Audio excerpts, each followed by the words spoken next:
Hello and welcome to another episode of Marriage in a Tightrope. I'm Alan. And I'm Katie. And we're still married. We have a wonderful guest today, Dr. Jennifer Finlayson-Fife. Welcome to Marriage in a Tightrope. Hi, I'm glad to be here. We're so excited to jump in. We have a very fun Q&A. We would love, for those that are not familiar, we'll read a quick bio just so you guys understand who we're about to talk to. Yeah, so Dr. Jennifer Finlayson-Fife is a relationship and a sexuality educator and coach, as well as a licensed clinical professional counselor in Illinois with a PhD in counseling psychology from Boston College. She wrote her dissertation on LDS women and sexuality and has taught college-level courses on human sexuality, and currently teaches online relationship and sexuality courses and live workshops to LDS individuals and couples. She offers couples coaching services to individuals and couples who have benefited from her podcasts and courses and are looking for more direct input on improving their lives and relationships. She is a frequent contributor on the subjects of sexuality, relationships, and spirituality to LDS-themed blogs, magazines, and podcasts, including Ask a Mormon Sex Therapist podcast series. She maintains a private coaching and counseling practice in Chicago, where she lives with her husband and 3 children. She's an active member of the LDS Church, and we are super happy to have her on our Mixed Faith Marriage podcast because you deal a lot with mixed faith marriages, don't you? Yes, I do. Yes. Aren't they the best? No, they're the best. They're just the best. Well, we want to dive right in to some of the questions, the Q&A. And so I'll just go ahead and ask the first one. So going through a faith crisis, well, Alan, you go ahead and take this one. Yeah, and before I read it, I'll just say to our listeners that the way that this interview came about is every single month within our Facebook group, we have a guest therapist. It's called Therapist Tuesday. And Sterling Barnes, who is a rock star, coordinates that for us. And this month, Dr. Finlayson-Fife is very kind enough to take the time and wanted to do a Q&A. And very impromptu last minute, we being Sterling, had the idea and foresight with Dr. Finlayson-Fife to set up this interview, rather to have more of a dialogue and make it a little more impactful.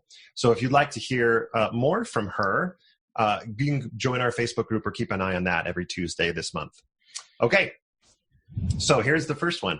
Going through a faith crisis, I've lost many of my habits that I once used for navigating stress and finding peace, such as prayer, scripture study, church, etc. So you take all the stresses that come from a faith transition and couple that with losing the tools you used to deal with stress. In fact, those tools are now new sources of it, that it being stress. And it sometimes becomes difficult to know how to process any emotions. What are your thoughts on that? Oh, well, I mean, I guess what I would say is to normalize that fact that, I mean, I think what happens for many people who go through a faith crisis or a faith transition is exactly what this questioner is saying, which is that not only do they lose the tools, but maybe very importantly, they lose a sense of protection or shelter from a harsh world. And that can create more anxiety in people because they don't have the same sense of, I know I'm speaking sort of stereotypically because people will have different sort of beliefs through a transition, but often don't have a sense of a world in which if you obey the commandments or do what's right, that you have a certain protection afforded to you. And there's more of a sense of being in the cold world and sort of handling that anxiety more on your own. And that awareness can be very challenging. It can be very stressful. And so it's partly the loss of the practices and the rituals and the sense of belonging, you know, in a marriage, in a community. But it can also be just this overall sense of like a God that's looking over you and looking after you can sometimes be shattered. And so it's stressful. And I guess what I would say is nothing's going wrong in the sense that you are feeling more stress. And I think what's often happening, and whether or not people use this language, is that their view of themselves, of the world, and in a sense their view of God, whether or not they believe in a literal God, but their sense of kind of what matters in the world and how humanity works, it's shifting. And there are ways in which that shift can be an evolution, in my opinion, and ways that that shift can be a devolution, can devolve. You know, it can be like a resentful, cynical contempt. And I think if it goes in that direction, it becomes even more stressful. Right. Because there's not only the sense that I thought there was someone looking after me, but no, I've been tricked and the world's much more harsh than it is, and no one's going to look after me, so I have to look after myself in a way. And I think, you know, I've seen some people go in that direction where they can justify their own kind of indulgent behavior because there's no longer a sense of a God that's kind of observing them. Other people, though, and I think this is still stressful for a period of time, can have in some ways can take on a deeper sense of responsibility about their moral behavior.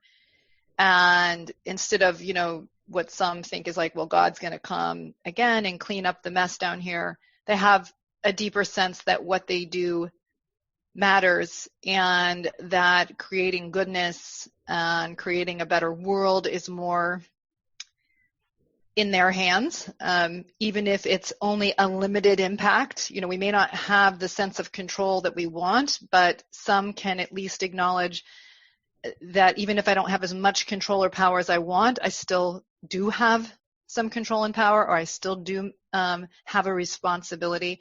And I think people that move more into a sense of what can I do to make the world better, to make my relationships better, to be somebody that I respect, well, that is a kind of assertion of belief in what really matters. It is a moral assertion, and I think people that do that tend to fare better, even if they don't have the familiar comforts or rituals that they once knew. And they may still find those rituals, and they may even, some people even may find them in the church, but they create a different meaning for them, or they relate to them in a different way. Yeah, and that was actually the follow-up question was, in a mixed faith marriage, that was very centered on the faith crisis, right? But this questioner asks, additionally, my wife and I both really miss having that shared language of those faith practices. Do you have any advice on creating new practices for approaching those? Or like you mentioned, I like what you mentioned, sometimes you can actually find new meaning in old practices. Yes, absolutely. So I guess what I would say is that I come from a large family of, there's 8 of us, and some are participating in the church and some have left. And so it's, I've been a social scientist of my own family and seen how a lot of people I would say my entire family's kind of held the church dear in a sense in their lives actually, and have often found new ways of relating to the old. Thank you. But so I think that what I would say is that in a mixed faith marriage, I think there are some challenges to this, and maybe we'll get to this in some of the other questions, but I think it's like, can we accept each other enough and our varying beliefs enough to tolerate that fact and assert what we share? What do we share in terms of what we value? And oftentimes couples share a lot more in what they value than they can sometimes see in the face of the difference in belief.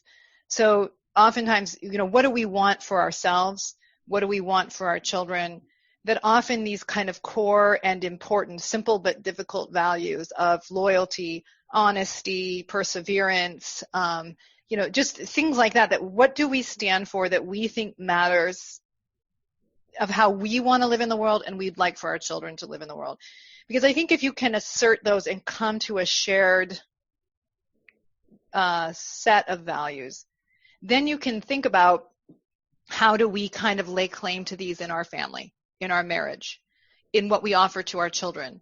And if one is a believing member and one is not, we can talk about those values from different frames, different traditions, different stories and narratives. You could talk, about the notion of charity and compassion, and you could cite, New Testament stories, for example, or you can talk about it from literature and, and so you can say here, and at the same time be modeling to your children that we can respect one another even in the varying ways that we have come to those beliefs. So I think then you can kind of come, like a lot of couples I work with have family home evening. They still sort of choose some of these practices, but they do it from, okay, mom's teaching the lesson this week, dad's teaching it this week. And so they may draw on different stories and narratives and scripts, but they're sharing a set of values that they want to hand to each other. And so it's often created within that family and that couple, but they're not rejecting the faith tradition. But as you said, they may utilize it in a different way. Mm-hmm. I really like that, because I think that's what Alan and I are trying to do is when we think about teaching our kids, we're both trying to, bring our own flavor, if you will, to the marriage, different ways of looking at things. So I'm getting by what you're saying, the next question I think has answered it. Is it healthy to sweep differences of belief or faith or opinion under the rug and never bring them up? Yeah, like clearly no. I would never say never bring them up. But on the other hand, what I would say is that in some ways, and this might be a little stressful for some people, what I'm going to say, but in some ways, it doesn't matter if you think the temple is divine in the scheme of the marriage and the family. Because if you share the value that we want to teach our children, loyalty or even consecration, like that, to give of your gifts to the betterment of the world, that we don't have to fight about whether or not this is where God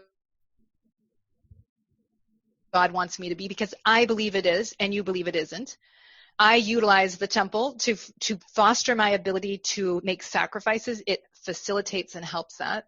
And my spouse does not, but that's okay if we come to it differently, because what we're standing up for is the actual behavior of sacrifice, for example. And so, like, I don't think it's, a lot of times people want the validation of their spouse so much that they'll put all their energy into either proving that the Book of Mormon's true or proving that it's not true or whatever, and they get into these fights because it's more about, I want you to reinforce me and my beliefs rather than I will really get clear about what I feel is important, live my life accordingly, and stand up for the good, even if I can't get reinforcement from you. And that's a harder thing to do. We're much more wired to want to demand everybody see the world that we see it. That's very human.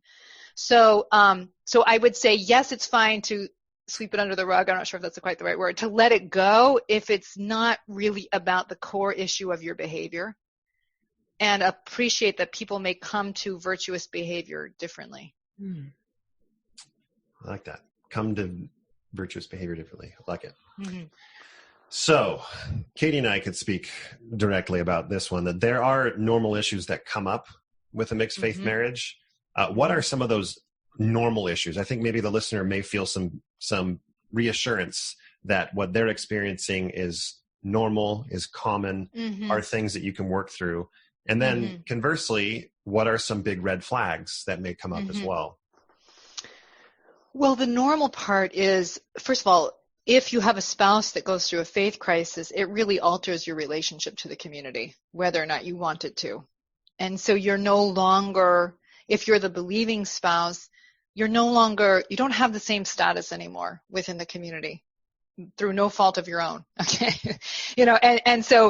And you're seen as either, there's a lot of pressure often to have people condescend to you because, it's a way of keeping the threat of your non-believing spouse in a particular position, right? Like, oh, poor you must feel so terrible. Or if they think that you're maybe okay with it, then they may want to distance from you because it feels like a challenge in a sense, right? So that can be a tricky thing because you may be a full believer and not want the condescension, want the sense of belonging and not feel like you have it in the same way. At least people talk to me about that experience, that they feel like they can't any longer kind of occupy the social position they occupied before. I think the other challenge is that a lot of people, when they get married, there's the assumption of a shared foundation, a shared goal, a shared meaning frame. And a lot of times it really, it supports the reality of the marriage more than people can see. And so when that meaning frame shatters, a lot of times people are kind of not only disorganized and disoriented by the loss of the shared meaning frame, but the sense, and then, feeling some anger towards the spouse whose belief has changed. So that's going to all be very disorganizing. But also the question of how well do I even know you? Are we even really friends, or have we just kind of been in this shared project and been so busy that we've not really paid attention to the question of our friendship? And so a lot of that can be laid bare, and really challenging questions. It's easy for me to say this as a coach and a person that's sort of on the outside. I see it as valuable work for people because it pressures the question of how much intimacy this marriage can handle, of how much can I tolerate really knowing you when you don't validate me. And so I have seen couples really grow and get stronger and more solid in the process. I've seen some that fall apart and get into bitterness and resentment and pressuring the other person to be more like them.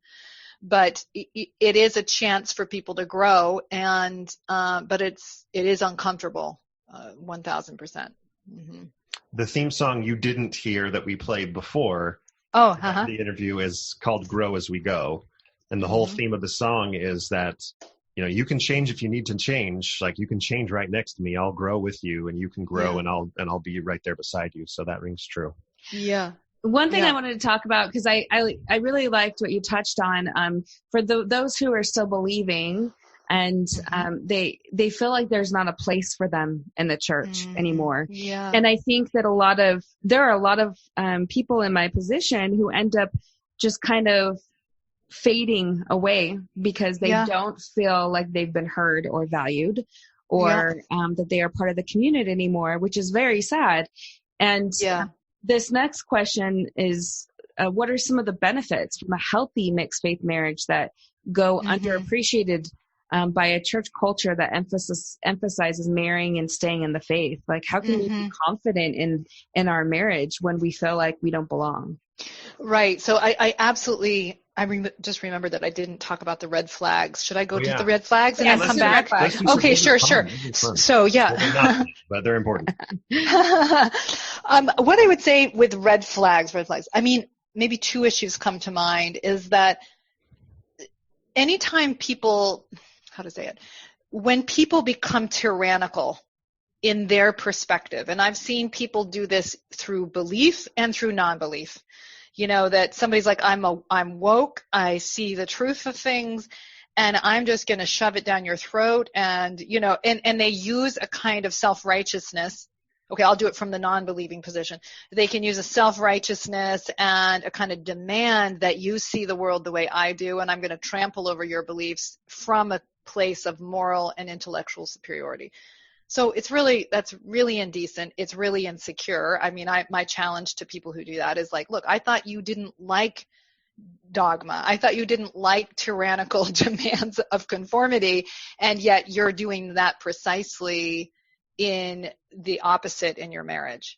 And then the other side, of course, is that, the other red flag I would say is that sometimes people that go through a faith transition or don't believe can then sort of justify a lot of, in the name of waking up and no longer being duped, will use it as an opportunity to be very indulgent and demanding in the marriage. That is to say that they're doing things that are excessive and irresponsible, and they're in that same demand, sort of asking for an accommodation in order for the marriage to stay together. So that's the worst version of that. And that's all red flag, because you don't have to believe, but you can continue to be a decent person and a good friend and still partner. So the other side of it is the red flag of my loyalty is really to the church, not to you. That my commitment is not to our partnership, but it's to the I don't know how to say it, to the organization. And I'm married to you in as much as you kind of reinforce me in the beliefs and the marriage that I really want, which is with the organization. So in the name of obedience and righteousness, you kind of keep the real marriage is in the reinforcement that you get there, and then the resentment is in the marriage, even though you don't want to end the marriage. And I think that can look much more righteous, for lack of a better word. It can look much kinder or better than it really is, because you don't maybe want a divorce, but you don't want to really know and be known by your partner. And so it's, it's one thing to say, I really believe this. This is very important for me to observe this practice, to do these things because they have a meaningful purpose to me. It's another thing to say, I'm doing them because I believe in the truthfulness of the organization, and so I'm just going to go along and judge you for not doing the same. That's a more immature position. Mm-hmm. So I have a off-script follow-up question. Sure. We're going improv style. So what you just mentioned, right, is one of the red flags for the believer is to kind of take their personal belief and impose them on the spouse, hold them to the same, no, you need to do this. My loyalty lies with the organization, and maybe it really works for them. But then just a few minutes ago, Katie asked the question of the believer who is in a mixed faith marriage starts to notice that they don't quite fit anymore. Right, exactly. I'm thinking about some of our listeners who perhaps their spouse is out to them, but not out to anyone else. Mm-hmm. And so that hasn't happened yet. And maybe hearing that is the reality for many spouses who still believe, that's a really scary prospect. And maybe they're thinking, no, this cannot happen in my marriage. I don't want my relationship with the church to be damaged. Is there some kind of, can they have both? Well, yeah, it's so hard. It's tricky. I mean, it's tough. It is. I mean, what I think some couples do is that the non-believer also enjoys the community enough, also likes it and can be on board enough with what's being taught, that they can in some ways be an active non-believer, right? So they can participate on their own terms. Maybe they won't accept a calling, or they would only do certain, maybe activities chair or something like that, but they're kind of masking the difference so that the family can continue to exist within the faith community. And when the non-believing spouse sees enough upside for them, I think that can work. That they also don't want to just lose some of their good friends and the good people that they've interacted with. I think, I'm good friends with a couple where when they married, she was a believer and he had never been LDS, and not only was he not LDS, he was atheist. And but she holds a lot of dignity in her position. She doesn't ever apologize for her husband. She doesn't ever kind of dismiss who he is and how he functions in the world. But similarly, she doesn't dismiss her own perspective, and she doesn't apologize for it. And we do, since we've been in quarantine, we do Sunday morning church with them and some other friends of ours through Zoom. And, she does not ever apologize for scriptural stories, but she's a very solid thinker. She thinks well about theological positions. My point is that I see them being very comfortable kind of claiming their respective views respectfully with one another. So now I just totally lost why I'm saying this. What was the question? Do you guys remember what you asked me? Yeah, I know what I was going to do. To me. So what I guess I'm saying is I really respect her ability to like unapologetically be in the community. Her husband comes with her sometimes he doesn't, like back when we were going to church every week. And but she doesn't buy into the condescension that might be there. Yeah, she just really doesn't. She's like a deliberate, thoughtful about it, unapologetic about it, and I think sees the benefit of a mixed faith marriage in her own life, actually. So it's also partly how much you're going to accept the condescension, right? Mm-hmm. Exactly, right. Because you can find that both in your ward family, stake family, as well as in your own personal family. So what are some things that like maybe I could do if I feel like that I'm getting mistreated by any family members or ward members? Are there things that I can say or things I can do to show that I'm happy where I'm at? Yes. I mean, the way I might think about it is my goal is not to prove to them I'm happy, because then they have the control, right? My goal is to live honestly and clearly about the fact that whether or not, because I think that that a lot of believing people are motivated to imagine you're not happy, because that reinforces their view. And there may well be things that are challenging about it, but still you are living a happy life and you see that there is benefit and good things that have come into your life through it. So I think the way I would think about it is that I understand that people may be motivated to do that to me, to kind of stereotype me in my life, but I'm not going to, I'm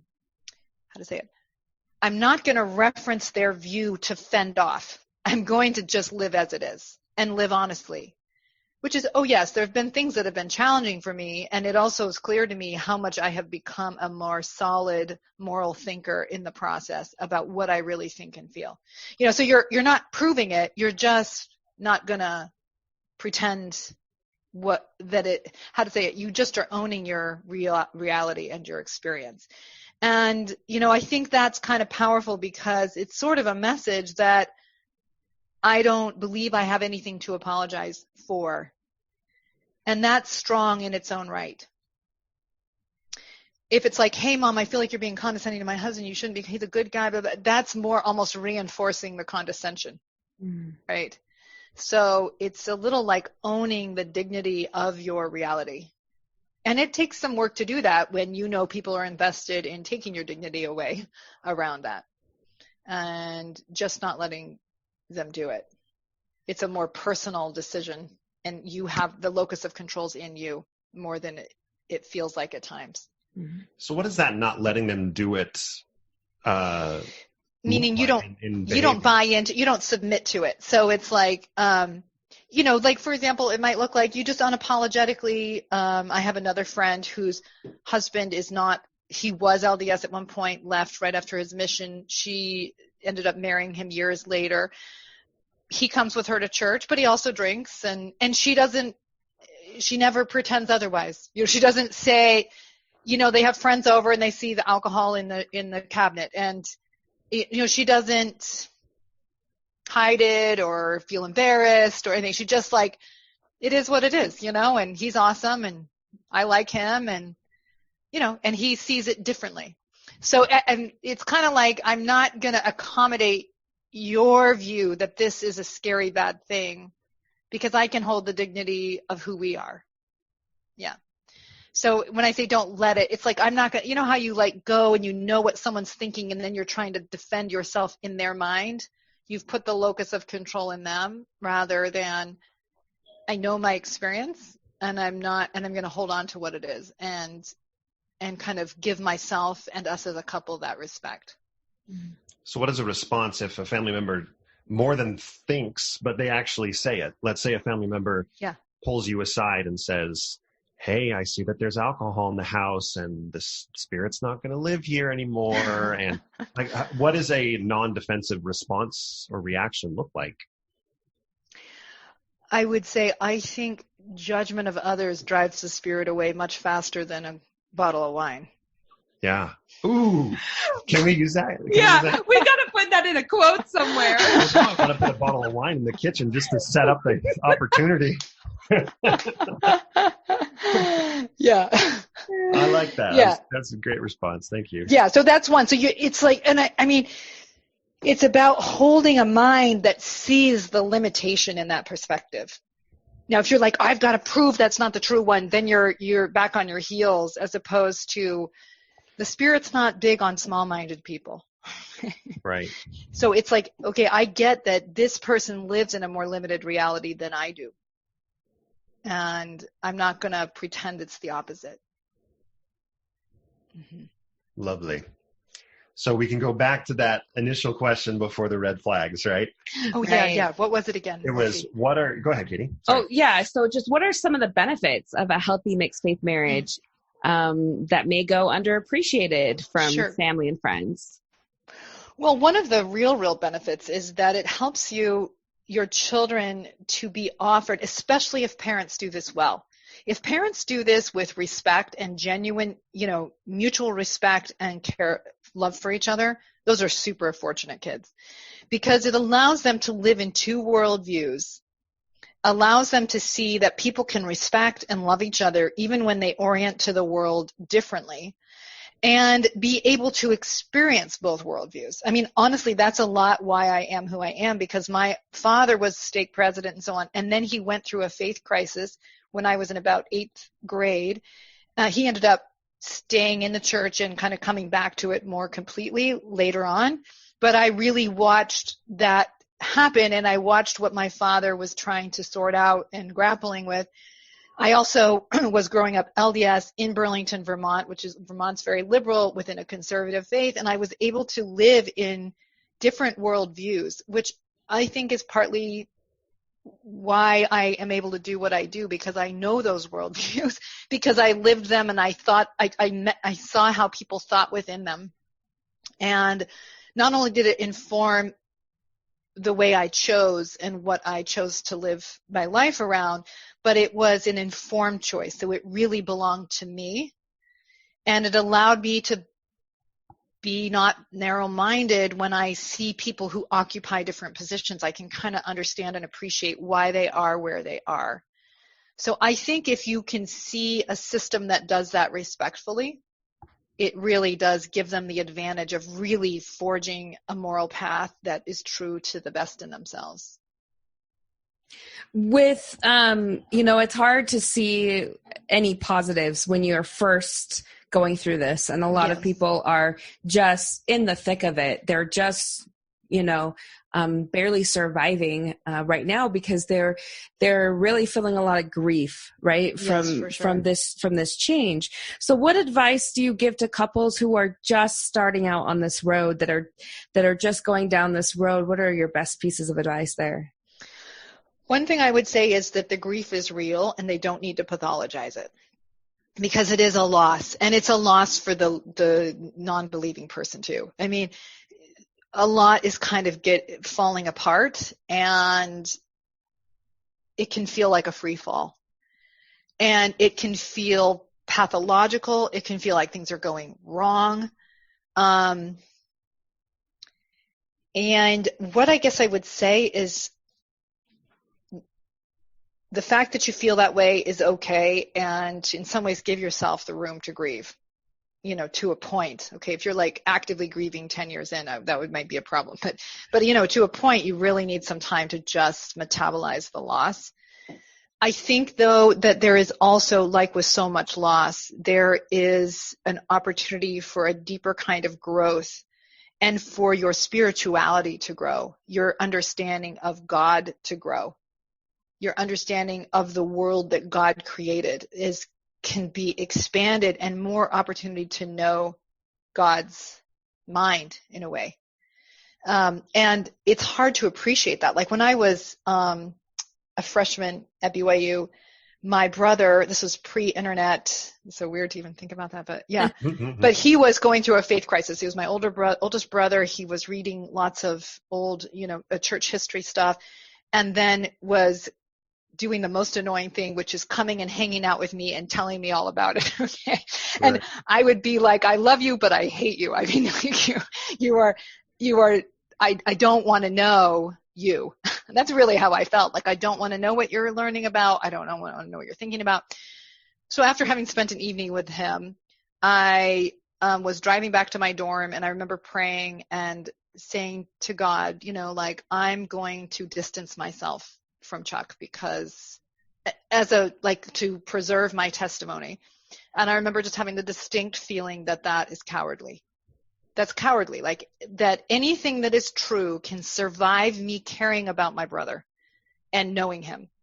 And I don't want to be cowardly.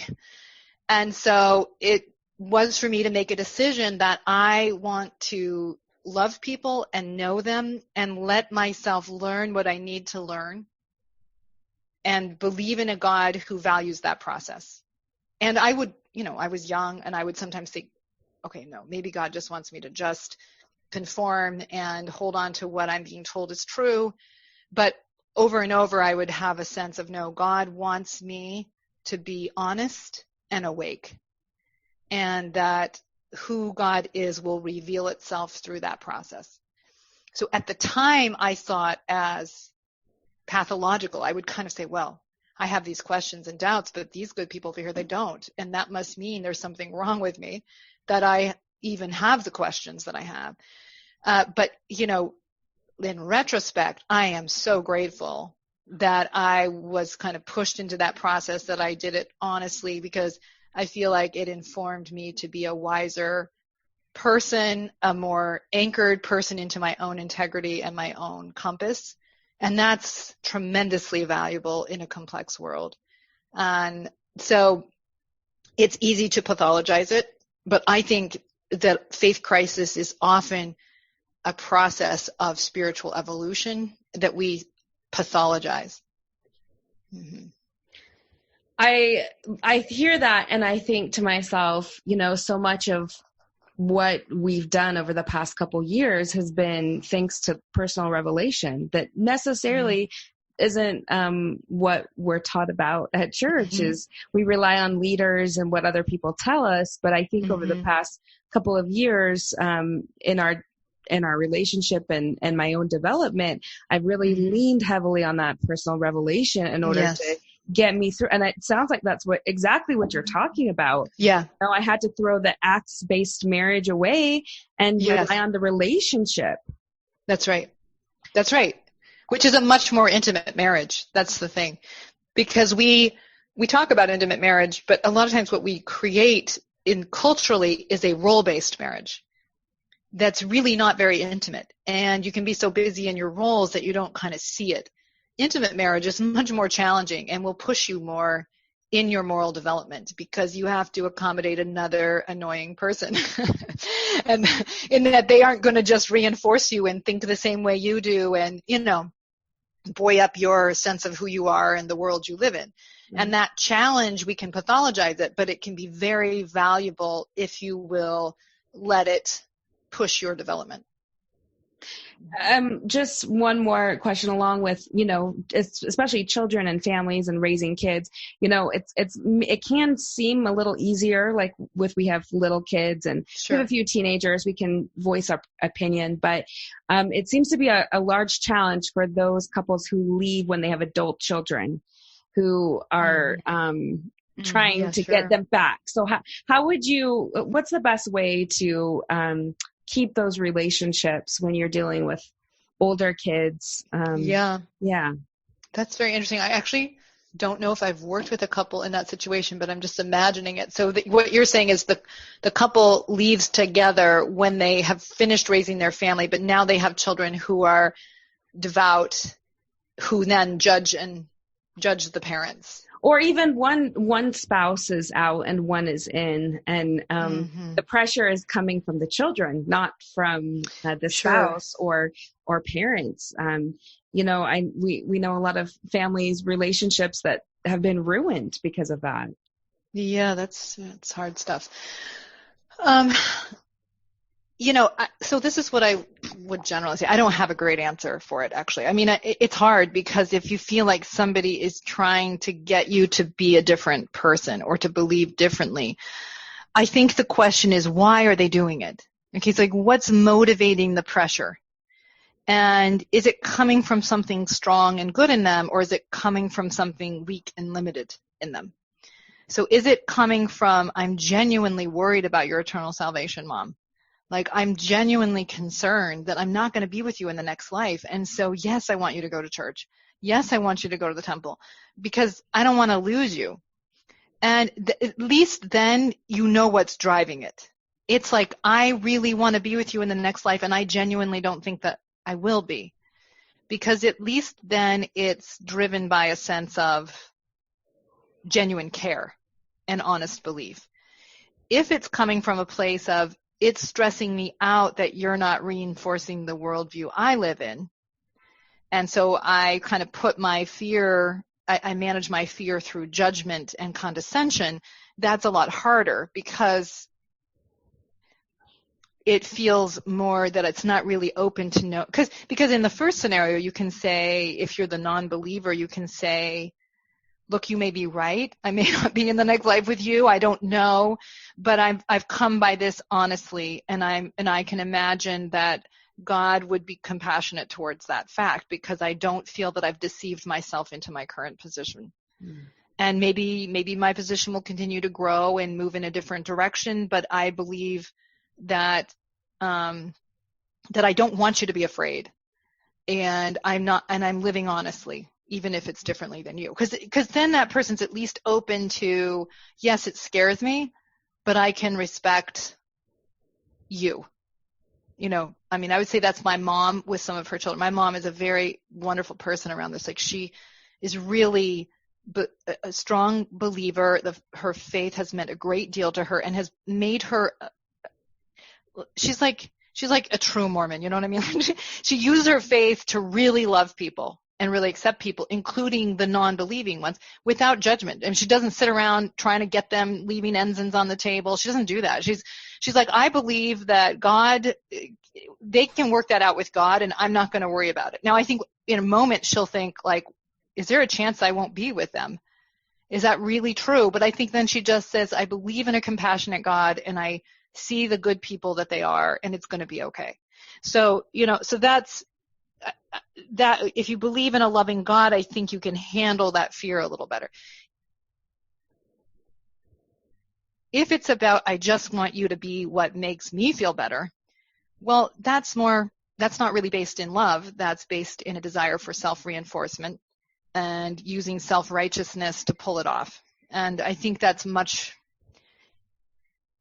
I think that could be more challenged. Like, I don't feel your Christ-like love, even though you're professing to live in a Christ-like way. And I find it hard that you spend so much time judging my life. So you could confront it more openly, I think, if you felt like that's what was driving it.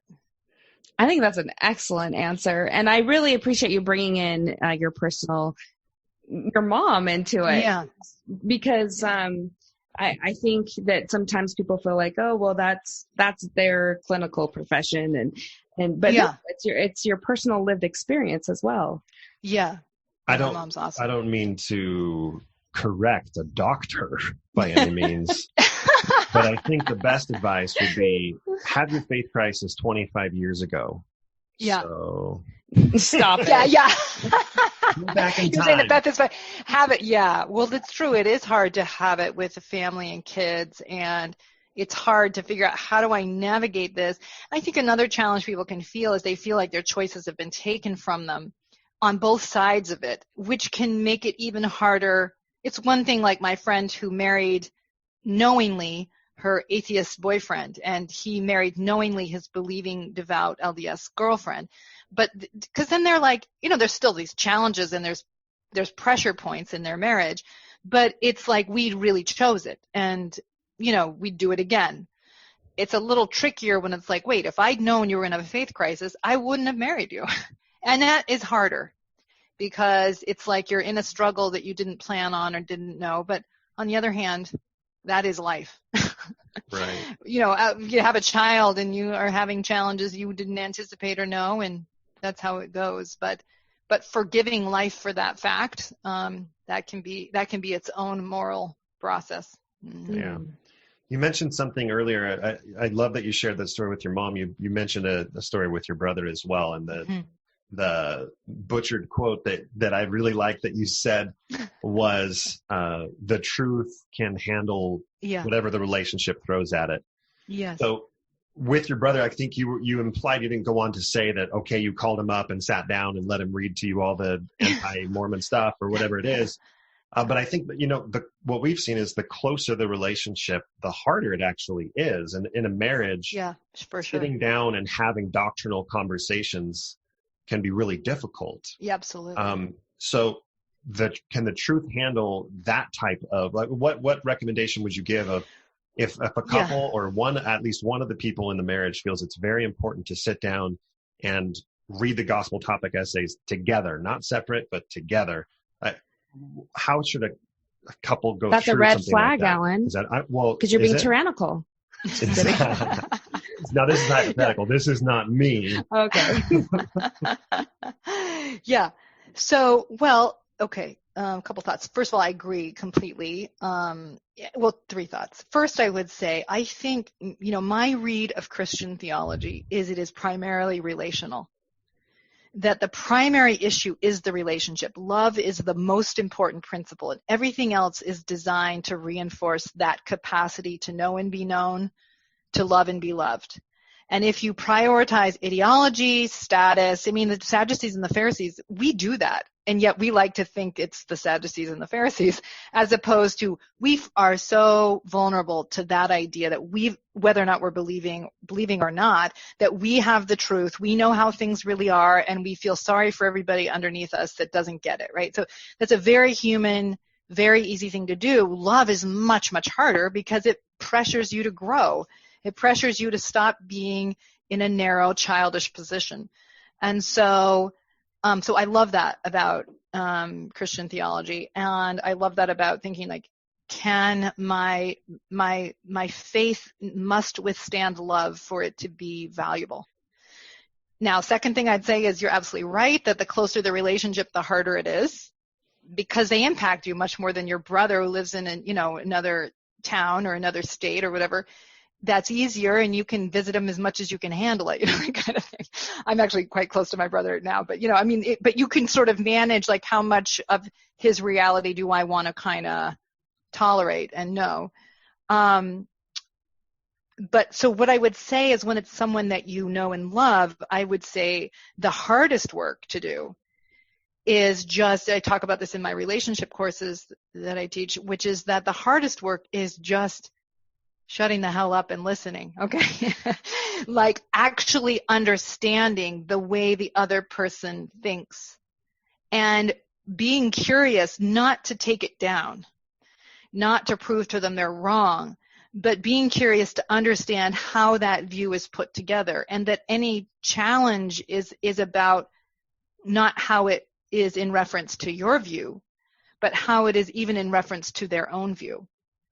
So that the reason why that's so hard, I think, is because we're afraid if we know another view or we take it seriously enough to understand it, that it will either infect us or that we won't be understood. And in fact, the opposite is true, because when people will settle down enough to really understand, first of all, they may see that they're not as dissimilar as they think. Politically, this is a big challenge we're having as a country, is that there's so much vilification that we can't any longer see how much we're all the same. And that's dangerous, and easy.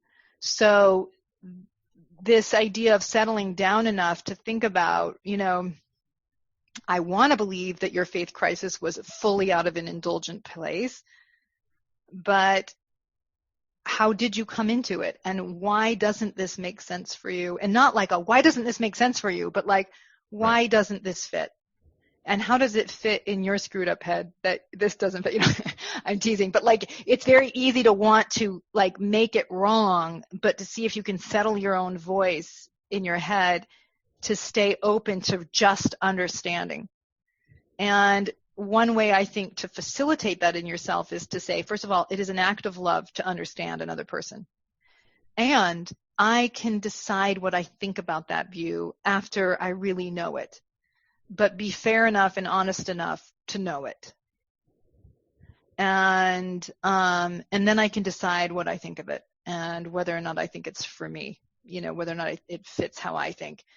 But even if you say, I don't think that way, or it doesn't fit for me genuinely for A, B, and C reasons, you still are wiser and better for knowing it and understanding it.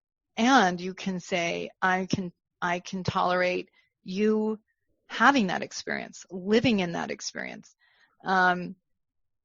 And I think when couples can really do that for each other, first of all, they end up influencing each other much more than they would otherwise think. When my husband and I were first married, we had a lot of similarities. We got married later in life, and so we had a lot of similarities and related to church similarly. But, we also had differences, and some of those differences were challenging, and because we came out of different experiences. So we had different experiences with the church and how they'd informed and impacted each of us. And at first, we spent most of our energy trying to get the other person to be in the correct position. And then once we kind of grew up a little bit, it just came to understanding, why do you occupy the position you do? And I can see why that makes sense for you, and vice versa. And then what ended up happening, because there was just enough room to be who we each were and to not judge each other for our respective positions, we ended up becoming more and more like each other, actually, because we could influence and impact each other's perspective. And so, because it's no longer a threat, and you can kind of settle down and see the wisdom in the other view. Okay, so, I think we should sit down and read the CS letter together. Oh, gosh. Oh, yeah, that's a I thought that's what I heard you say that. And she said you have to, if you love me. If you really want to be like Christ, yeah. Oh, boy. Oh, thank you so much. Yeah, thank you so much. For those people who are listening and would love to you said that you do therapy sessions, right? I do coaching sessions. Yeah, therapy if you live in Illinois, but yes, I do coaching sessions online. But I have like a year-long wait list, so that's a little harder to get into. Probably the better path to go is that I have lots of podcasts. I have a podcast archive, and I also have online courses that are primarily for LDS couples, but you don't have to be a believing LDS couple, because I sound a lot like today. So that is to say, I'm talking about principles, both positive things and negative things that come from our faith tradition that can inform our development and to create happier, more passionate marriages. So I do a lot on sexuality, sexual development for men and women, and also creating more intimate marriars. So yeah, perfect. So that's all on my website. Yeah, on your website. Website is finlayson-fife.com. That's I'll spell the whole thing. FINLAYSON-FIFE.com. Yeah, great. Thank you so much for being on. This has been very enlightening, and I hope it gives other mixed faith couples a lot of courage. I think that talking to you helps normalize where we're at, and it's very helpful. Yeah, great. Thanks for having me. Thanks, everybody, for listening. We'll see you on the next episode of Marriage on a Tightrope.